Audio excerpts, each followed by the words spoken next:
ఈ acanthosis nigricans నుంచి పిల్లల్లో గూడా ఎవరైతే ఎక్కువ వెయిట్ ఉంటారో వాళ్ళల్లో ఈ కండిషన్ మనం చూస్తూ ఉంటాం.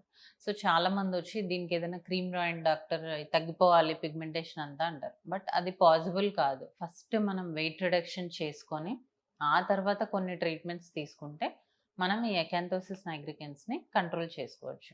ఫస్ట్ దీంట్లో చేసుకోవాల్సింది లైఫ్ స్టైల్ చేంజెస్. మనం తీసుకునే ఫుడ్ కానీ అంటే ఎక్కువ కార్బ్స్ కాకుండా ప్రోటీన్ రిచ్ ఫుడ్ తీసుకోవడము, షుగర్స్ తగ్గించడము, ఇట్లాంటివి చేయడం వల్ల వెయిట్ లాస్ అవుతది. స్కిన్ గూడా చాలా బెటర్ అవుతది.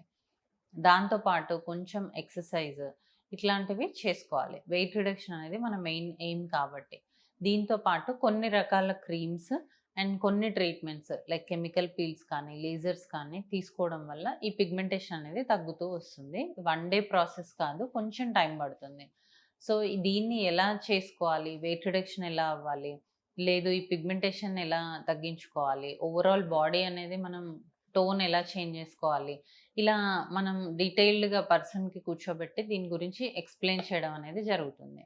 సో, ఇలా అన్నీ చేస్తే గనక మనం ఈ ఎకాంతోసిస్ నైగ్రికెన్స్ నుంచి బయటపడొచ్చు.